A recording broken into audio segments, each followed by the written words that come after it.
You're listening to the Harmonizing Her podcast, where ambition finds its perfect rhythm. The show for the multifaceted, multi-passionate woman who's ready to harmonize all parts of herself. Let's get right into today's episode.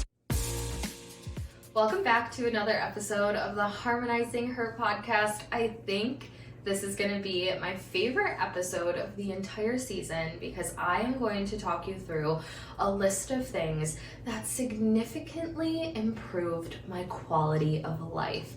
These things are so simple and they are so underrated, but the way that they have impacted the day-to-day joy that I feel is so next level and so significant. So I'm like, we need a whole episode just talking through all of these things. Now, the first thing I want to talk to you about is I replaced routines with rhythms. And I feel like a routine has this obligatory undertone to it where it feels a little bit more rigid. It feels like there's less room for flexibility and adaptability and this thing that you're bound to check all the boxes, go through the motions, try to fit it into your day. And then what happens when you have that obligation energy is the undertone to anything you're doing, you're going to become resentful and you're going to become resistant. And then you're not going to do it.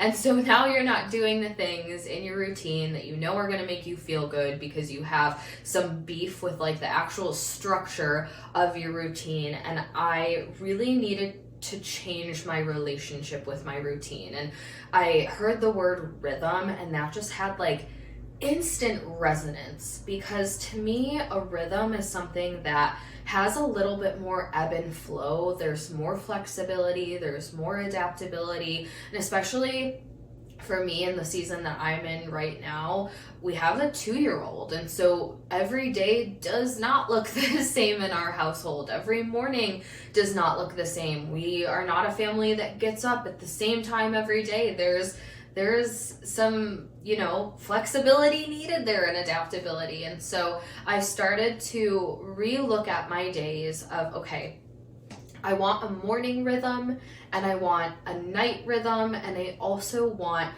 a rhythmic structure set into my schedule. And so I guess let's start there because that's probably going to be just the quickest I want to go over, and I could do a whole freaking masterclass just on setting rhythms, but I really attribute the spaciousness and freedom that I have from that regard to having a good rhythmic structure in just the day-to-day of my life and how I run my life and my business. So for client communication, for example, inside my business, I'm available Tuesday, Wednesday, Thursday. So it's been a while now, but like I got rid of the Monday through Friday being available 9 to 5 things so I could really reconcentrate my energy. I take client calls on Tuesdays. I have creative days on Wednesdays. Like every day has like a theme or rhythm to them so I can go throughout the week, and that like rhythmic like fluidity that we're all looking for. We want the flow, we want the ease. I think that comes from giving yourself some guardrails to ebb and flow around. And I always use the comparison of if you've ever taken a child bowling and they put the bumpers up, like they can bowl and they can have fun and live their best life, and the ball can kind of dance as it's going down the lane, but there's structure there where no matter what, you're not going to get a gutter ball. And that's kind of the same way that I look at rhythms in my day-to-day life and operating, life and business and motherhood and everything in between. I have those bumpers, those guardrails where I can still have the flexibility and dance from one side to the other, and it doesn't need to be perfect, but we have the parameters in place where we know we're not getting a metaphorical gutter ball in any areas. So every day of the week has like a different theme. And then when it comes to my morning and nighttime rhythm, I always say to my clients, it's really important to start and end your day with what I call generators. So let's think about what happens when the power goes out. Most people, if you have a generator, that's like the source you go to where there's some reserved energy that you can plug into. And so we want to really identify what are the energy restorative or energy replenishing pieces of your day that you can make sure are prioritized. So you're starting your day replenishing your energy, you're ending your day replenishing your energy. And if you can start and end every single day like that, your life is going to change, point blank, period, hands down. And so for me, when I think about the morning specifically, I'm such a morning person. I love morning workouts. I love eating a big breakfast. I love starting the day with some music and movement. And those are the things that feel like generators for me. So if I'm looking at my morning rhythm, we always are going to have a workout, we're always going to have breakfast, and we're always going to have like a getting ready session of some sort, playing some music or a podcast in the background.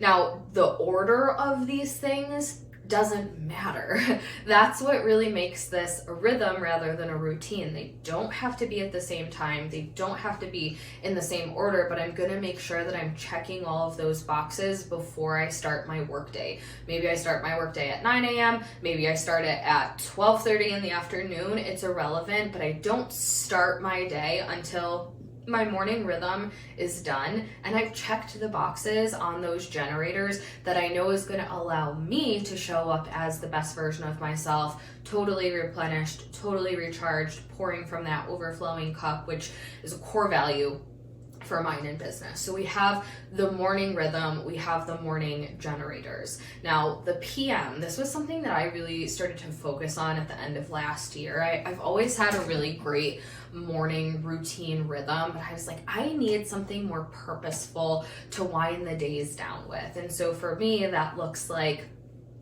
doing some red light therapy. So I have a red light and I'm like, that is like the first rhythmic indicator that we're going to wind down, put the phone away, put the red light on. I have this ritual around my PM cocktail. So we have like a magnesium, poppy, tart cherry juice drink that I make faithfully every night that also is like very nourishing and nurturing to me. And so that's the PM rhythm, and it's really, really simple, but those are generators. Now, if I have extra time, I will also do a little like gratitude journaling. One of my favorite like 5-second journal prompts is 3 things that I'm celebrating as they're on their way to me. 3 things that I'm celebrating and appreciating in advance while they're still manifesting and dropping in. And so just having a rhythm for the morning, a rhythm for the evening, so you're starting and ending your day, like I said, with those generators. But you also are having a rhythm for your work week and for your day-to-day, and maybe every day has a different theme or intention or something like that. I have never been one for time blocking. I've also never been one for forcing energy. So if I'm going to work on a project or write a sales page or do something specific and I wake up and my energy isn't in that space, I'm feeling called to work on something else, I have built rhythms in my business that allow that flexibility, not in a way of like avoiding the work that you have to do, but making sure that you're doing everything in the highest, most supercharged, focused and concentrated energy, and rhythms have really helped me accomplish that. So number 1, replace your routine with a rhythm. Now the second thing, this is a big intention that I set going into 2024. I told my friends a couple of weeks ago, it is one of my goals and intentions every single month out of the year to initiate some sort of get together or dinner party with my friends. If you guys follow me on Instagram, you know that I love to host. I love hosting parties. I love themed parties. I love getting my friends together. And something that I really realized at the end of last year, we were doing a lot of get-togethers with our friends, and I was like, this feels like another generator to me. This feels so restorative. Like I didn't even notice how much I was missing getting together with my friends. And I think especially now that we're older, it's easy to go months and months without getting together. And it's not that we're all so busy. It's just like nobody ever really initiates it. And then when someone does, it's actually very easy to get our group of friends together. So I'm like, I am making a pact to initiate a get together once a month, more dinner parties, more theme parties. We're already talking about doing a fondue night with our friends, and we're going to see a comedy show together in a couple weeks to kind of kick that off for the new year. And I also find that then gives you something to look forward to every single month. So how can you put something on your calendar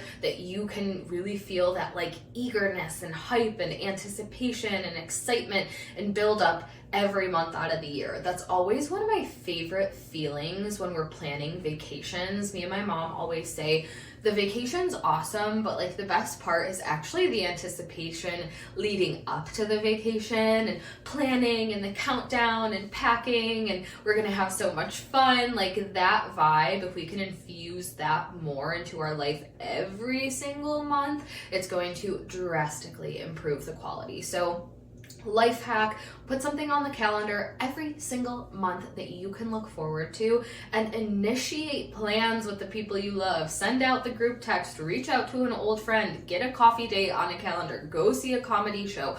You will thank yourself. Every single time I get together with my friends, I'm like, I'm so glad someone initiated this. I'm so glad that we made plans and all got together. Like, it genuinely is so nourishing to the soul. So that's the second thing. The third thing, this is for all my coffee girlies, okay? The third thing that drastically improved my quality of life this year is mastering my at-home coffee. I got so fucking sick of Starbucks this year. I had an espresso and then I got this other coffee pot. Then I went back to the Nespresso. Then my Nespresso broke. My husband called the warranty. They sent me a new one and I was like, I'm going to just master the art of at-home coffee. I set myself up a beautiful little coffee corner in my kitchen. I got all my favorites, different syrups, different mixers, different Nespresso pods, making lattes and Americanas. And I actually just recently this week made my own salted maple pre-made cold foam, but I am like a straight barista at home. And anytime that I want like a decadent, high quality coffee, I can just stroll into my kitchen. And so if I'm starting my day, going back to the generators, if we're starting our day with generators, and a generator for me is a good coffee, okay? Nothing beats a good coffee. Not like a cheap coffee, not like Starbucks coffee. I used to think Starbucks was like the elite coffee, and then I started going to like local coffee houses and like craft coffee houses, and I'm like, okay, no, we have a new level of coffee. So if you're a coffee person, invest this year in making a coffee station that you can make a better coffee than going out to your favorite coffee house. Like, get all your favorite mixers, get all your favorite things, look up recipes. I was telling my friends a few weeks ago, I literally love watching people make their coffees on TikTok. I love watching the recipes. I love getting inspiration, and you get to have that on demand 24/7 at home. Yes, please. Okay. And this kind of brings me to the next thing, which if you are a client of mine, if you're in my membership, this is something I talk about all the time. Invest in some really beautiful glassware, okay? Because you don't want to make that gorgeous, rich coffee and then like pour it into a styrofoam mug or from like a mug that you've had in your cabinet for the last 10 years. There's something that feels so rich and so wealthy about having nice glassware. So I have these like beautiful, chunky, thick little glass espresso pods. I have these other like big glass ones for when I'm making a latte. I have another set in my Amazon cart right now that's like really beautiful bubble cups. I have another cup that has like these little gems all over it. But invest in some glassware. It doesn't need to be expensive. Like, my favorite pieces are literally on Amazon. I have my clients ask for them all the time because I'm always like, if you want to feel energetically wealthy, drink out of a stunning, gorgeous cup every single day. And I always also say I love glass straws, and this might be like the most niche specific thing I've ever said, but I love when I have like a nice glass straw and a nice cup and that like little clinking noise as I'm swirling my coffee. I'm like, I just feel like the richest bitch right now. So that's another life hack. Like, seriously, get yourself a few glasses that you absolutely love. And then when I'm making my PM Rhythm mocktail, I'm using a different glass and I'm getting a straw, and it's just like this whole elevated vibe. Now, this also kind of bleeds into the next thing when it comes to elevating your vibe. Get yourself a signature scent. In the last 6 months of the year, I really rehauled my whole like bath and body routine, if you will. All new body wash, new body oil, new body lotion, new scents, new body mist, everything in between to just smell amazing 24/7. I always say it's the best compliment when someone says my house smells good or I smell good. And so I started investing in some different perfumes and layering scents. And I've never been a vanilla person at all, ever. But this year, for some reason, I became a vanilla whore and just wanted everything to smell like vanilla. And so now every time I take a shower, it went from just this like mundane routine thing to this really elevated, luxurious experience, because now I have these beautiful shampoos and my favorite smell is everywhere, and I have a signature scent in my perfume, and then I get out and I have these beautiful lotions and oils, and it's this whole rhythm again that's a source of a generator. And they're so simple, like the things that I'm talking about, like laughing at this episode a little bit because they're so simple. Like, get yourself some beautiful coffee mugs, learn how to make a killer at-home latte, rework your body care routine, invest in fragrances that make you feel really wealthy. All of these things compound to create a better quality of life.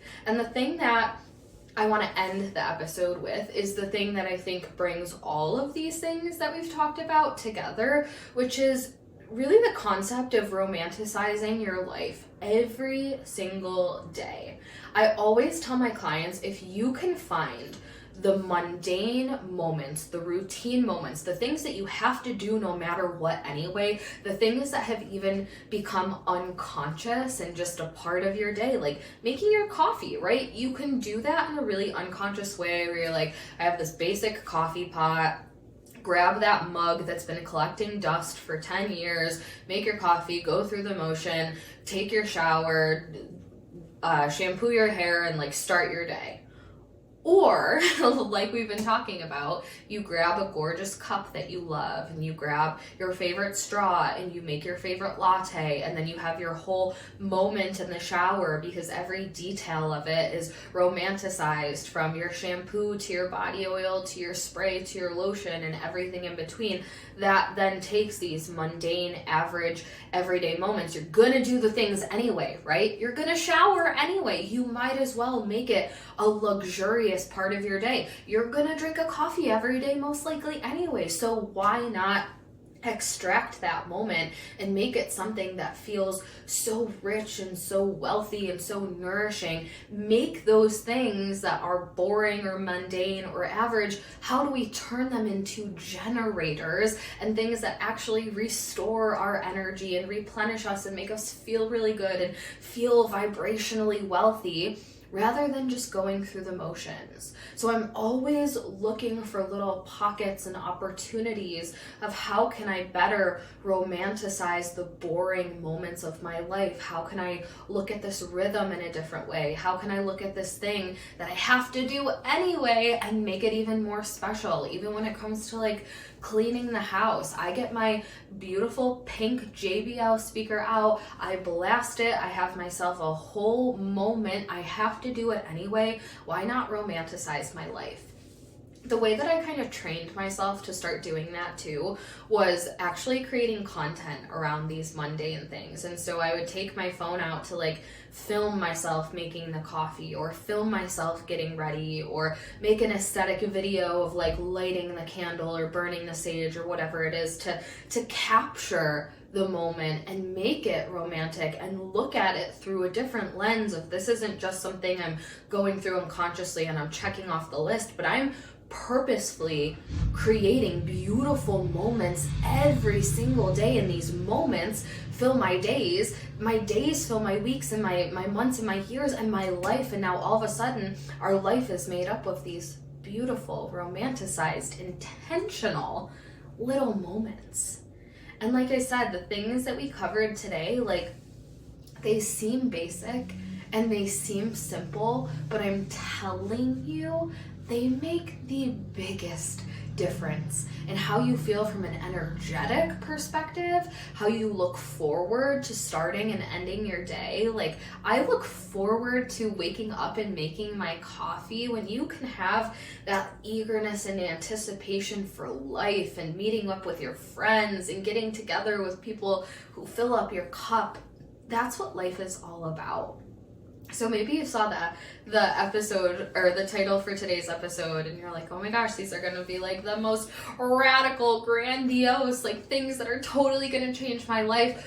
But I want to let you in on a little something. It is very rarely the huge, grandiose things that change your life. What really changes your life is zeroing in on the little moments that matter and creating moments that matter on purpose, loving your life on purpose, creating a beautiful life on purpose, romanticizing the moments of your life on purpose, because otherwise life is just gonna come and go and slip through your fingers. And I don't know about you, but for me, I feel so devoted to making my life meaningful and beautiful on purpose. So I can't wait to hear which one of these things you try, if not all of them. DM me on Instagram. I would love to know what you thought of this episode, and I will see you next week.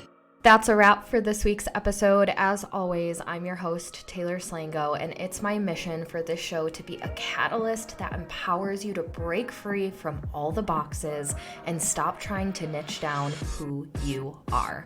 Make sure to stay connected by subscribing to the show, going to taylorslango.com/podcast to join the free Harmonize weekly newsletter, and connecting with me on Instagram @TaylorSlango.